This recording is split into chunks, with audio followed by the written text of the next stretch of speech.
Salut tout le monde, ici Marika. Je reviens avec une vidéo littéraire au fil de ces lectures. Pour les gens qui ne sont pas familiers avec le format, eh bien c'est assez simple. Je vais vous présenter 5 œuvres que j'ai lues récemment, dans les dernières semaines et dans les derniers mois, et je vais tenter d'y dénicher de l'inspiration pour le jeu de rôle. Mais j'espère d'une part vous faire des découvertes en ce qui concerne la littérature, mais aussi vous montrer qu'il s'agit d'une source inépuisable d'inspiration lorsqu'arrive le moment d'écrire un scénario ou même peut-être d'inventer un système. Ce que je fais, c'est que je vous présente d'abord le résumé de l'œuvre en question que j'ai emprunté gratuitement au site Les Libraires et par la suite, je vous fais mon analyse et je tends des cordes, des fils rouges entre le monde littéraire et le monde du jeu de rôle. Voilà, nous commençons donc avec La guerre des mondes de H.G. Wells. Résumé. Premier roman d'anticipation à décrire des extraterrestres à l'identité propre, intelligents et totalement inhumains. Si les Martiens sont d'abord présentés comme des êtres faibles, ils ne tardent pas à dévoiler leur puissance qui n'a d'égal que leur cruauté. Le narrateur, sorte de correspondant de guerre de l'invasion extraterrestre, raconte le désarroi et la lutte désespérée des humains. En toute transparence, je dois vous avouer que j'ai été un peu déçue par cette œuvre d'un auteur que j'admire beaucoup, notamment pour son travail dans L'île du docteur Moreau. Il demeure que je suis en mesure de recontextualiser cet ouvrage de science-fiction dans l'époque dans laquelle il s'ancre et j'en suis subjuguée. Quel esprit progressif que celui de Wells. Je crois qu'il est nécessaire de rappeler que le roman date tout de même de 1898 et qu'il est par conséquent l'une des premières fictions à s'être donné le mandat de mettre en scène la confrontation entre une espèce extraterrestre et les humains. Je pense qu'il nous est donc obligatoire de reconnaître le caractère innovateur de cette œuvre. Bien que l'invasion Alien soit au centre de cette histoire, ce qui m'a le plus interpellée en tant que lectrice, et surtout en tant que lectrice qui a en tête le jeu de rôle, eh bien, c'est le questionnement sur la place de l'humain dans l'univers. Évidemment, c'est la rencontre avec l'étranger qui va provoquer l'interrogation sur sa propre nature et sur son lieu, sur la signification de son existence chez le protagoniste. En sachant qu'il y a l'autre, ailleurs, dans un endroit qui n'a pas été exploré, en connaissance de cause, qu'en est-il de moi, de nous? De ce fait, cette remise en question va faire ressurgir une tonne de thématiques fascinantes à aborder, malgré qu'elles puissent être empreintes d'une certaine lourdeur. Je pense entre autres choses à des sujets comme le suicide, le deuil, le règne des vivants et à l'avenir de l'humanité. Ce sont des sujets qui, par convention, poseront un dilemme éthique à la joueuse ou au joueur. Là, ne vous méprenez pas, je sais que le jeu est un jeu, mais il est aussi le théâtre de préoccupations éthiques concrètes qui peuvent finalement être importantes à traiter. On retrouve aussi cette distinction dans le roman entre la collectivité et l'individualité. De toute évidence, en situation de survie, la question est pertinente et se pose de façon logique. Est-ce que je priorise le bien du plus grand nombre ou le bien de ma propre personne? Ce problème est des plus intéressants lorsqu'il vient s'ancrer dans une partie de jeu de rôle, justement. Donc, transposons-nous dans cet univers. En tant que joueuse ou joueur d'équipe, nous aurons tendance, la plupart du temps, où on a ce fameux pli, de privilégier la sécurité du groupe. Okay? Donc, c'est un travail d'équipe. Pourtant, dans un contexte de survivance, l'instinct prendrait probablement le dessus et nous indiquerait de sauver notre propre peau. C'est le genre d'enjeu devant lequel j'aime bien positionner mes joueuses et mes joueurs. Notre boussole morale va souvent tenter de faire ce qui est considéré comme bon par la norme sociale, mais je tente du mieux que je peux d'installer un contexte qui va obliger la prise de décision rapide. En bref, ce qui les ramènerait, mes joueuses et mes joueurs, le plus soudainement à leur inclination naturelle, sans nécessairement penser aux mécaniques ou penser à ce qui serait bon dans le cadre d'un jeu de rôle, mais vraiment dans un mode de survie. Je ne peux pas clore cette partie sur la guerre des mondes sans mettre en lumière les descriptions attentives consacrées à la fuite des foules dans ce roman. Elles sont absolument captivantes et à la fois terrifiante, puisque elles découlinent de réalisme. Je ne vous cacherai pas qu'elles seront l'inspiration première de la prémisse de la catastrophe de mon scénario post-apo, qui s'en vient, c'est promis. J'en parle depuis longtemps, mais là, je planche vraiment. Il y a même des dates d'enregistrement de prévues. Donc, ce n'est plus juste un projet à naître. Il est là. Et le petit embryon y est. Je poursuis avec Lore Olympus de Rachel Smythe. Jeune déesse du printemps, Perséphone est nouvelle au mont Olympe.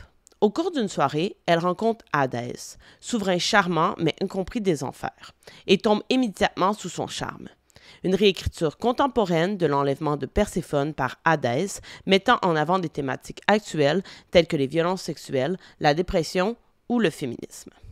Donc déjà, prenons un moment pour admirer le travail phénoménal de Rachel Smythe sur la beauté qu'est Lore Olympus.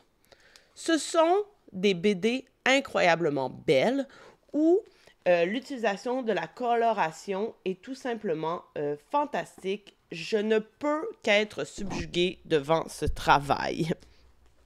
C'est la 5e ici que l'on retrouve. Je les ai toutes lues. Vous pouvez les lire sur Internet. D'ailleurs, elle a gagné plusieurs prix là, de webcomic, mais elle les a publiés maintenant en version française et anglaise. Donc, la réécriture de la mythologie grecque est un sujet qui a été exploité jusqu'à la moelle au cours des dernières décennies. On peut penser notamment à la nouvelle série Netflix Chaos, les pièces de Wajidi Mouawad et beaucoup de la littérature féministe contemporaine.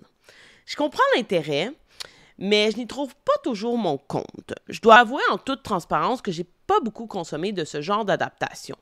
Je dirais même que j'ai peut-être des préjugés à son égard et il m'appartiendrait en fait de les déconstruire. Au-delà d'en comprendre l'intérêt, j'en saisis aussi la pertinence.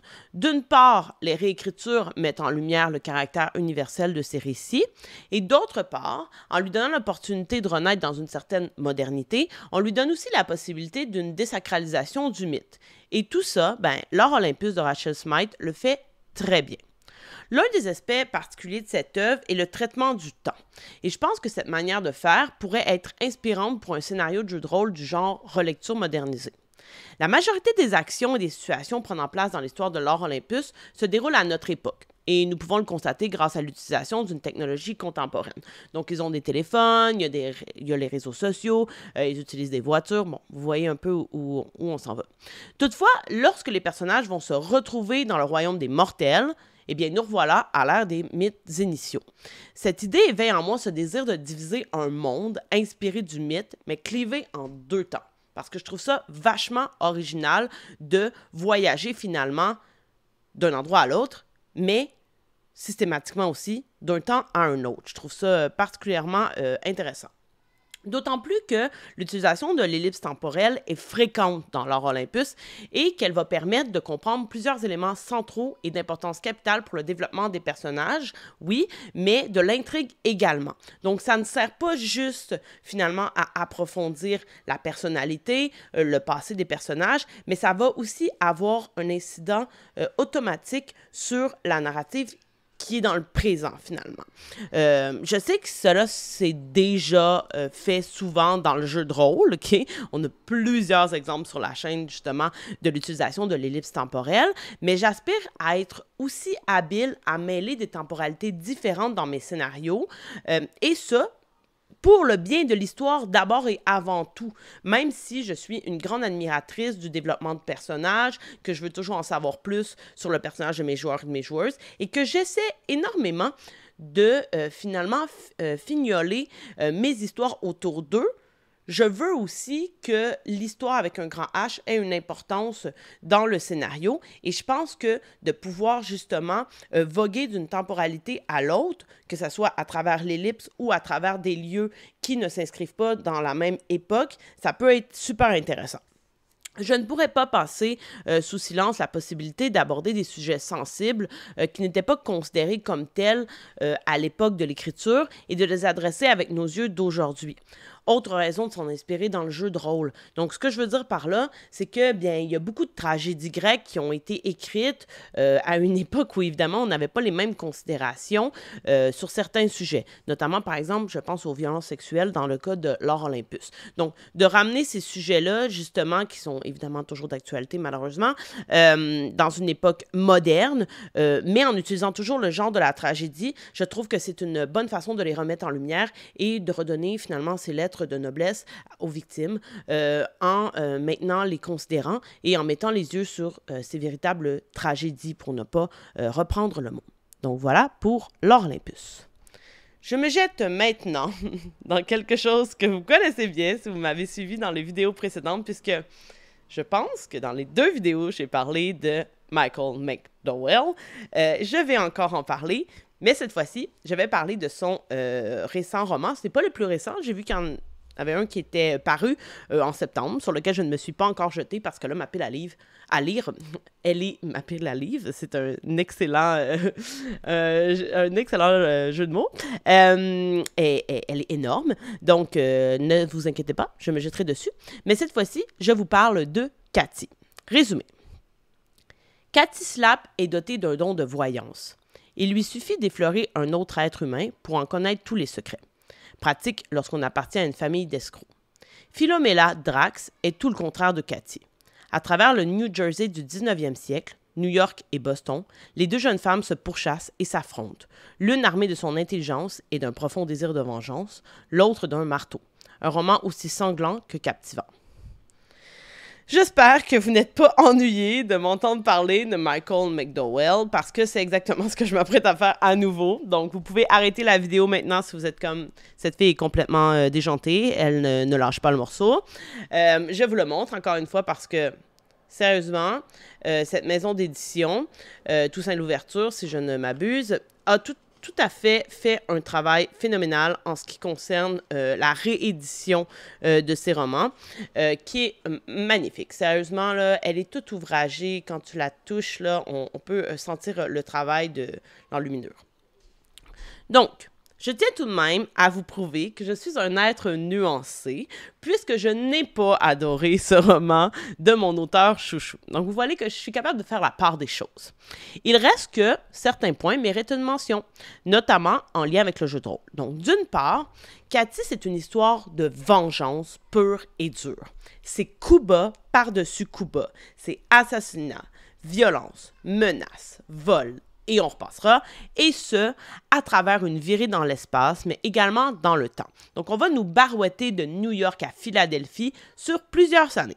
C'est une course-poursuite sans fin dans laquelle s'affrontent, comme j'ai lu en ligne, et je trouve que ça a vraiment, ça résume très bien les 2 camps, le vice et la vertu. C'est Cathy et sa famille, les Slapp, qui représentent la bassesse humaine, alors que Philomela, elle est pleine de sagesse et disposée à la charité. Or, cela n'empêche pas la lutte sans merci que se livrent les 2 femmes. Souvenez-vous, j'avais évoqué dans ma vidéo précédente cette envie de voir une campagne nous montrer une course-poursuite lorsque j'avais parlé de Saga. Okay? Donc, ici, on est un peu dans la même lignée, là, une course-poursuite qui se déroule sur un long laps de temps. Mais imaginez si on pimentait cette idée en y additionnant une envie de vengeance viscérale. Et ça pourrait se passer entre 2 joueuses ou 2 joueurs seulement, ou bien entre un groupe et un personnage non-joueur. Je les vois très bien réenchérir sur la façon de combler leur désir de représailles. Si on veut pousser le concept, l'affrontement, là, il pourrait devenir une sorte de compétition à laquelle on attribue des points en fonction des actions sournoises orchestrées par les joueuses ou les joueurs. Vous voyez, même une mécanique est en train de naître, et ce, après seulement la lecture d'un ouvrage. Donc, ça aide vraiment à comprendre que la fiction peut être vraiment un propulseur vers l'invention d'un scénario, mais même vers l'invention d'une nouvelle mécanique. D'autre part, Cathy, elle n'est pas uniquement violente, cruelle et terrifiante. Non. Elle est également devineresse. Entre vous et moi, disons que ça lui donne une bonne longueur d'avance dans sa mission de revanche sur Philomela. Car, il lui suffit de toucher les êtres pour déceler les secrets les plus enfouis chez eux. Quoiqu'elle est moins intelligente que son antipode, elle parvient tout de même à utiliser son pouvoir intuitif afin d'atteindre ses desseins malveillants et malsains. En ce sens, j'ai toujours été curieuse de voir se déployer une partie au sein de laquelle un personnage mettrait des pouvoirs divinatoires en action. Je suis très consciente que c'est complexe à mettre en œuvre, puisqu'il ne faut pas que ça brise le jeu. Mais je pense qu'il y aurait moyen d'y réfléchir pour pouvoir le faire de façon intéressante. Je me dis, et là je vais rendre fier Pépé, que les informations sues ou obtenues par la joueuse ou par le joueur pourraient dépendre finalement d'une table aléatoire. Le hasard demeure, et il est facile de ficeler quelque chose de plus ou moins précis en fonction du résultat du jet de dés de la personne. Et bon, le devin ou la devineresse pourrait très bien correspondre au trope du syndrome de Cassandre, à savoir que les situations qu'elle prédit ne sont jamais prises au sérieux par ses comparses, jusqu'à ce que... Voyez-vous à nouveau le concept prendre vie sous vos yeux? Voilà donc pour McDowell. Je ne me suis pas étirée, d'accord? J'ai été très minutieuse dans ma façon d'en parler, extrêmement calculée et équilibrée. Je poursuis 4e œuvre avec le Prieuré de l'Oranger. J'ai toujours de la misère avec le mot prieuré, de Samantha Shannon. Ici, c'est le premier tome, mais en réalité, c'est un gros livre, mais puisque c'était énorme, ils l'ont fait aussi en 2 versions chez J'ai lu. Donc ça, c'est la première, mais j'ai aussi la 2e. Résumé. Un monde divisé, un Rénome sans héritière, un ancien ennemi s'éveille. La maison Bérénette règne sur Lénis depuis plus de 1000 ans. La reine, Sabrandis, doit impérativement donner naissance à une héritière, mais des assassins essaient de l'en empêcher. Quoique la monarque l'ignore, elle peut compter sur l'aide d'Iad, Durian, une jeune magicienne qui la protège en secret. De l'autre côté de l'abysse, Tanné s'est entraînée toute sa vie pour devenir dragonnière, mais le destin a d'autres plans pour elle. Et pendant que l'Est et l'Ouest se divisent un peu plus chaque jour, les forces du chaos s'éveillent d'un long sommeil. Cette découverte littéraire est due au conseil d'une libraire en or. D'ailleurs, concitoyennes et concitoyens de Montréal, je vous recommande chaudement la librairie Le Renard Perché pour des recommandations personnalisées et un service hors pair. J'adore ça, c'est vraiment pas très loin de chez moi.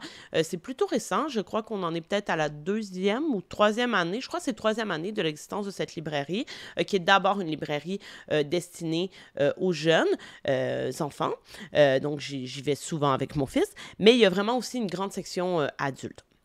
Donc, après qu'elle m'ait écouté déplatérer sur mes besoins du moment au niveau littéraire, je me suis retrouvée avec le Prieuré de l'Oranger de Samantha Shannon, véritable pavé de la littérature fantastique. Si vous êtes adepte du genre, je ne peux que vous inviter à vous jeter sur cette œuvre magistrale. Comme le mentionne l'autrice elle-même, son roman prend la forme d'un récit féministe de Saint-Georges et le Dragon. Ouvertement féministe moi-même, je dois avouer que j'ai rarement lu une fiction qui mettait en scène des personnages féminins aussi passionnants et complets. L'histoire entière, ou presque, repose sur 3 personnages principaux, tous incarnations de femmes différentes, qui font rayonner la multiplicité et la diversité du genre.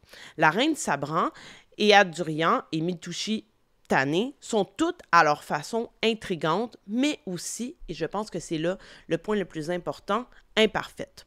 Elles ne sont pas présentées comme des protagonistes infaillibles et intouchables, comme c'est souvent le cas quand on cherche à écrire des personnages féminins forts. D'ailleurs, cette expression me pèse un peu avec les années.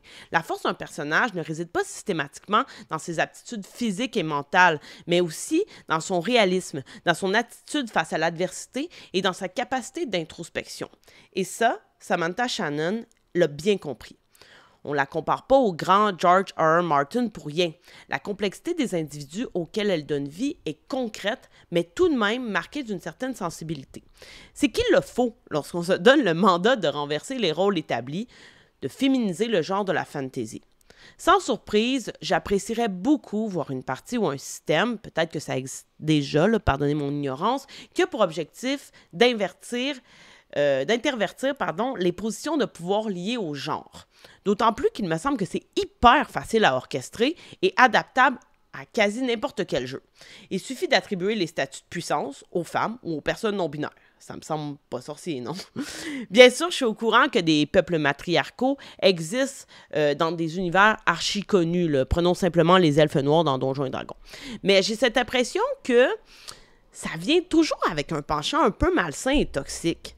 Est-ce que ce serait possible d'imaginer tout bonnement une société guidée par des femmes et que cela ne soit pas, d'une part, un copier-coller de celles qui sont menées par des hommes, ou d'autre part, d'en faire des personnages violents, cruels et sans cœur, bref, encore dans une certaine mesure, à l'image des mondes qui s'inscrivent dans un mode patriarcal. Pour ce que j'ai consommé d'œuvres se prêtant au jeu du renversement, j'ai constaté une récurrence des oppressions qui reviennent, mais envers l'autre genre. Le but, ça ne devrait pas être de reproduire ces asservissements, mais de les abolir pour montrer qu'il est possible de changer les codes tout en ne tombant pas dans le calcage des mauvais plis de la norme. Alors, maintenant, je vous écoute et vous attends avec un scénario qui donne à avoir un chamboulement des rôles formels pour redonner les lettres de noblesse à ces femmes en puissance, mais dans une authenticité réelle. Je vais terminer avec un véritable coup de cœur des derniers mois. Vous connaissez peut-être à cause du film ou à cause de la série Netflix, mais l'œuvre littéraire, j'ai pas vu le film, j'ai seulement vu la série, elle est vraiment, je crois, incontournable. Il s'agit de Watership Down de Richard Adams. Résumé. Le valeureux Hazel mène une poignée de braves vers la terre promise, Watership Down, afin de fuir la destruction de leur garenne. Mais de sombres menaces pèsent. Prémonitions, ruses et légendes accompagnent les héros sur ce chemin qui leur réserve bien des aventures. Si vous avez déjà entendu parler de cette histoire, vous savez à quel point elle est déchirante. Les lapins de Watership Down sont attachants, mais si fragiles que les aimer nous placent dans une position des plus vulnérables. À tout moment, le danger les guette. Je ne vous cacherai pas que la lecture de ce récit a suscité en moi un sentiment de nostalgie fort, car elle m'a rapporté directement aux aventures de nos petites souris dans le merveilleux monde de Mille Miettes. De prime abord, je me dois de vous avouer mon penchant pour les épopées qui donnent à voir des héros animaux, que ce soit dans le jeu de rôle ou dans tout autre médium. Bien sûr, ce type d'histoire a tendance à humaniser les bêtes pour nous les rendre plus accessibles, question qu'on puisse s'y identifier plus facilement. Il demeure que le livre de Richard Adams expose de façon crédible le quotidien des animaux ainsi que leurs habitudes, leurs coutumes. Et c'est tout simplement palpitant d'en découvrir plus sur eux et sur leur façon de faire. J'aurais pu traiter des dons divinatoires d'un personnage du roman, mais j'ai décidé de garder cet angle pour parler de Cathy. Je m'attaque donc à l'objectif principal de la troupe de Hazel, à savoir la survie de l'espèce. Hazel et sa petite troupe quittent leur garenne après une prémonition de Fever. Ils sont bien au courant des menaces du monde sauvage, mais la fission de leur ami va les pousser vers le voyage. Bientôt, ils vont constater que l'absence d'as est synonyme de l'extinction de leur lignée. La recherche de femelles va donc devenir sans tarder une priorité, et ce, même si cette mission-là va constamment mettre leur propre vie en péril. Je m'imaginais justement, c'était quasi impossible pour moi de ne pas faire des liens, un scénario de Mouse Ritter dans lequel le but primordial est la survie de la colonie, de la descendance. Comme nos petites souris, à l'image des lapins de Watership Down, sont constamment placés face aux épreuves de la nature, les chances de continuité s'amoindrissent et rendent le récit captivant. D'autant plus pour les gens qui consomment ce genre de contenu qui sont quasi toujours tenus en haleine puisque la menace, elle est tangible et elle est constante. On veut savoir si elles s'en sortiront et si elles pourront assurer la pérennité des leurs. Vous vous doutez bien que dans ce genre de récit, l'homme est un obstacle à cette mission de reproduction. Or, les autres espèces animales et surtout les autres lapins appartenant à des garennes différentes représentent un réel danger, peut-être même plus à un certain niveau que les humains. C'est que les objectifs sont communs d'une garenne à l'autre, ce qui démontre que, malgré leur grande dissemblance, les deux groupes ont aussi des similarités, en particulier la survivance de leur héritage. Mais aussi, et c'est un autre aspect qui me fascine dans cette œuvre, la mythologie qui les raconte en tant qu'espèce. Tout au long de notre voyage, en compagnie de ces bêtes à longues oreilles, nous nous familiarisons avec les légendes mettant en scène les aventures des ancêtres des protagonistes. Chacune d'entre elles offre une leçon qui fait figure de preuve de la ruse et de l'ingéniosité de ce peuple de lagomorphes. Encore une fois, je ne peux m'empêcher de rêvasser d'une mythologie de petites souris à 1000 miettes. Quel plaisir ce serait d'inventer leur divinité, leur roi et leur héros et de faire entrer leur périple finalement dans le folklore de la place. Dernière chose, promis, parce que c'était plutôt long, mais que j'ai adoré, là, jetez-vous sur ce livre. Il y a une scène qui est d'abord exposée sous le point de vue de l'humain. Donc, un chapitre simplement où on a une scène qu'on a vécue avec les lapins, donc dans le corps des lapins, dans le point de vue, dans la perspective, dis-je.